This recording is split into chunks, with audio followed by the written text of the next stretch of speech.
حضرت ابراہیم علیہ السلام بھی تو غور و فکر ہی کیا کرتے تھے نا, بے شک ایسے, اور بار بار جو ہے غور و فکر ہو رہا ہے. بالکل موسیٰ علیہ السلام بھی غور و فکر کیا کرتے, جب 10 کمانڈمنٹس لینے گئے وہ 30 دن پھر 40 دن وہ جو روزے, غور و فکر ہو رہا ہے.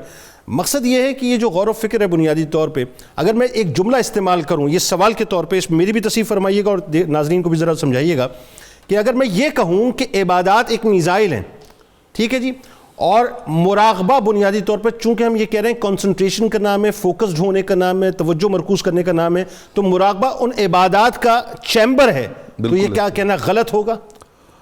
بسم اللہ الرحمن الرحیم. اللہم صلی علی سیدنا محمد وآلہ وصحبہ وبارک وسلم علیہ. جنید صاحب, آج ہم جس ٹاپک پہ گفتگو کر رہے ہیں, میں سمجھتا ہوں کہ ہمارا جتنا بھی عبادات کا نظام ہے اس کا مطلوب و مقصود یہی ہے. واہ, یعنی اس کا آبجیکٹیو یہی ہے کہ انسان جو ہے وہ اپنا مراقبے کی منزل تک پہنچے. سبحان اللہ. قرآن مجید فرقان حمید میں آپ ذرا غور کیجئے, یہ جو بار بار ایک سوالیہ انداز میں پوچھا جاتا ہے کہ افلا تبصرون, کیا تم دیکھتے نہیں ہو, افلا تعقلون, کیا تم عقل سے کام نہیں لیتے, افلا تتفکرون, کیا تم غور و فکر نہیں کرتے, افلا یتدبرون, کیا تم تدبر سبحان نہیں اللہ, کرتے. سبحان, پورا قرآن اسی پہ. جتنی بھی آیات آپ دیکھیے گا جس میں دعوت غور و فکر دی گئی ہے. مجھے حضرت وہب بن منبہ رضی اللہ تعالیٰ عنہ, انہوں نے ایک واقعہ بیان کیا.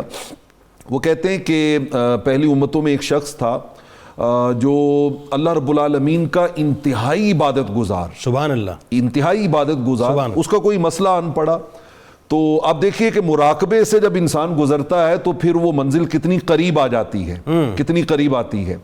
وہ کہتے ہیں کہ ایک اس کی ضرورت آن پڑی تو اس نے اللہ کے حضور میں عرض کی کہ باری تعالیٰ کہ میری یہ حاجت ہے یہ پوری ہو جائے.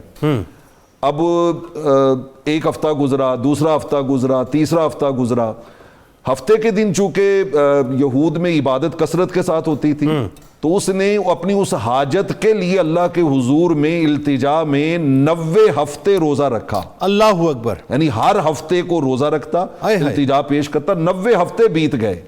حضرت وہب کہتے ہیں کہ 90 ہفتے گزرنے کے بعد اس نے خود کو مخاطب کیا. یہ جو ہے نا کہ اپنی طرف توجہ کرنا, سر جھکا کے, اور وہ اس طرح اپنے آپ سے مخاطب ہونا, اس نے خود کی طرف توجہ کی اور اس نے کہا کہ یہ جو تو حاجت اللہ کی طرف سے طلب کر رہا ہے, اگر تیرے اندر کوئی بھلائی ہوتی تو اب تک تجھے دی جا چکی ہوتی, اب تک تجھے مل چکی ہوتی. کیا بات. جیسے ہی اس نے یہ خیال کیا, اللہ رب العالمین نے اس کی طرف ایک فرشتے کو انسانی شکل میں بھیجا اور کہا کہ وہ جو تو نے یہ ایک لمحہ غور و فکر کر کے اپنے آپ کو مخاطب کر کے اللہ کے حضور میں پیش کیا ہے نا, یہ اس 90 ہفتوں کے روزے کی عبادت سے افضل ہے, اور اس کے صدقے میں اللہ نے تیری وہ حاجت پوری کر دی. سبحان اللہ, کیا بات ہے, کیا بات ہے. تو آپ قرآن مجید ذرا صحیح بخاری کی اس حدیث پہ غور کریں. میں سمجھتا ہوں کہ مراقبہ ایک بہت بڑا چیک اینڈ بیلنس ہے انسان کی زندگی پہ. جو بندہ مراقبے سے گزرتا ہے وہ پھر کبھی بھی دائیں بائیں بھٹکنے کی طرف نہیں جا سکتا. اچھا, ایک سوال اس میں ضمن, پھر اس پہ آپ کامنٹ کر کے آگے بڑھیے کہ مجھے ایسا لگتا ہے کہ ہم نے مراقبے کو کوئی الگ سے شے بنا دیا ہے, گو کہ مراقبہ عبادت نہیں ہے, عبادت نہیں ہے, لیکن میرا ماننا یہ ہے کہ عبادات سے جدا بھی نہیں ہے.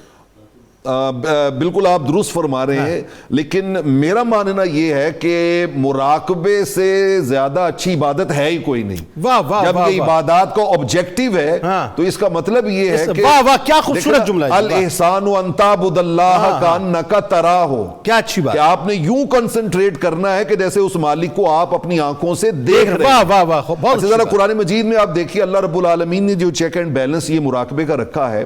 کہیں اپنے آپ کو اللہ رب العالمین نے رقیب کہا ہے, نگہبان, نگران. کہیں اللہ رب نے اپنے آپ کو بصیر کہا ہے, کہیں اللہ نے سمیع کہا ہے. بلکہ آپ حضور داتا گنج بخش علیہ رحمہ کو پڑھیں, انہوں نے مراقبے کے اوپر جو کلام کیا ہے اس کے اوپر وہ کلام کرتے کرتے کرتے کرتے حضرت حاتم الاسم تک پہنچتے ہیں. اور وہ حضرت حاتم الاسم کا ایک بڑا خوبصورت, میں مختصر سا واقعہ عرض کرتا ہوں. کسی نے ان سے پوچھا کہ آپ بہت زیادہ مراقبہ کرتے ہیں تو آپ اللہ کی عبادت کیسے کرتے ہیں؟